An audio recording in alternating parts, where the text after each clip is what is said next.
Hello friend, स्वागत है आपका हमारे चैनल में। आज हम लोग अर्थालंकार के अंतर्गत अतिशयोक्ति अलंकार को देखेंगे। इसके पहले हम लोगों ने उत्प्रेक्षा अलंकार को देखा था और अभी हम लोग अतिशयोक्ति को समझेंगे।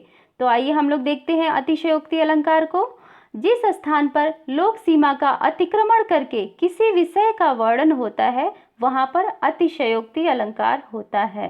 ठीक है, आप लोग इस लाइन पे ध्यान दीजिए कि जहाँ पर लोक सीमा का अतिक्रमण करके, अर्थात जहाँ पर ऐसा प्रतीत होता है कि यहाँ पर ये चीज़ें असंभव ही हो गए हैं, तो वहाँ पर और फिर भी वो चीज़ें हो जाती हैं वहाँ पर, तो वो अतिशयोक्ति अलंकार होती है। इसे हम यदि साधारण शब्दों में समझे तो जहाँ पर किसी भी बात को बहुत ही अधिक बढ़ा चढ़ा कर कहा जाए, ठीक है, अर्थात छोटी सी बात हो या छोटी सी घटना हो और या फिर घटना वहाँ पे अभी होने ही वाली हो और लेकिन उसको ये कह दिया जाए कि अरे ऐसा हो गया तो बहुत ही बड़ा हो गया, ये हो गया, मतलब छोटी सी बात को बहुत बढ़ा चढ़ा के बोल दिया जाए तो वहाँ पर अतिशयोक्ति होता है। ठीक है, तो ये अतिशयोक्ति अलंकार की परिभाषा। तो हम लोग इसे उदाहरण से काफ़ी अच्छे से आसानी से समझ सकते हैं कि हाँ अतिशयोक्ति किसे कहते हैं। तो हम लोग फर्स्ट देखते हैं, हनुमान की पूंछ में लगन न पाई आग, सगरी लंका जल गई,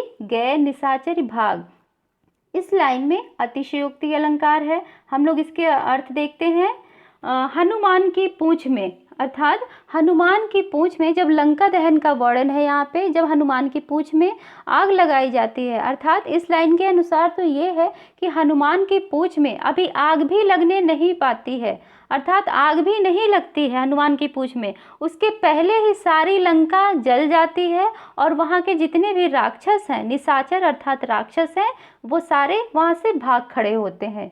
यहाँ भी अतिशयोक्ति है। क्यों? क्योंकि अभी वहाँ पे हनुमान जी की पूंछ में आग लगी नहीं है और उसके पहले ही सारा कांड वहाँ पे हो जाता है। तो ये अतिशयोक्ति अलंकार का काफ़ी बढ़िया उदाहरण है ये।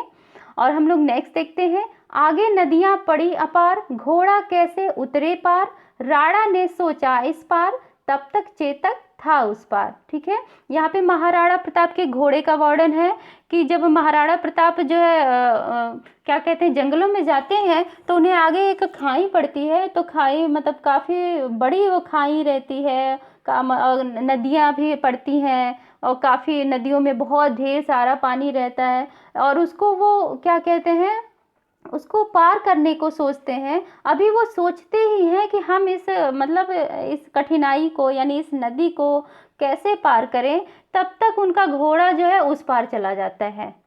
अभी राणा ने सोचा इस पार, अभी राणा इस पार सोच ही रहे हैं इस चीज़ को कि हम इसको कैसे पार करके उस पार जाएं, तब तक चेतक था उस पार, यानी उनके घोड़े का नाम चेतक था और वो उस पार पहुंच गया। तो आप लोगों ने देखा कि अभी वो दिमाग में सोच ही रहे हैं कि ये घटना हो जाती है। ठीक है, तो यहाँ भी अतिशयोक्ति ही है क्योंकि वो चीज़ें अभी होती नहीं है, दिमाग में ही चलती हैं, तब तक वो चीज़ घटना सामने हो जाती है। तो ये भी अतिशयोक्ति का काफ़ी शानदार उदाहरण है।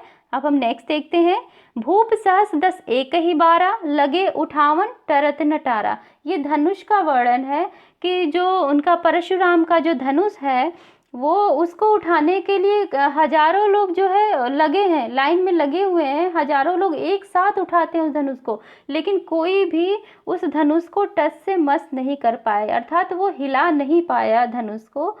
तो यहाँ भी ये अतिशयोक्ति ही है कि एक धनुष को 1000 से अधिक लोग जो है उठा रहे हैं, लेकिन फिर भी उस धनुष को वो लोग हिला तक नहीं पा रहे हैं, तो ये भी अतिशयोक्ति है। तो आप लोगों ने देखा कि अतिशयोक्ति में वही होती है कि जहाँ पे ऐसा वर्णन होता है कि वो कुछ असंभव सा ही लगने लगता है कि यहाँ पर जो है ये अभी क्या नाम है दिमाग में चल ही रहा है या फिर ये घटना अभी सोची ही जा रही है, तब तक नेक्स्ट जो उसकी आगे की जो घटना है वो हो जा रही है। तो ये अतिशयोक्ति है, यानी बढ़ा चढ़ाकर वर्णन काफ़ी होता है, घटना छोटी हुई रहती है या फिर हुई ही नहीं रहती है और वहाँ पर बढ़ा चढ़ाकर खूब वर्णन किया जाता है, तो वो अतिशयोक्ति अलंकार होता है। ठीक है, अब आगे हम लोग जो है नेक्स्ट वीडियो में नेक्स्ट टॉपिक पे चर्चा करेंगे। तब तक के लिए थैंक यू।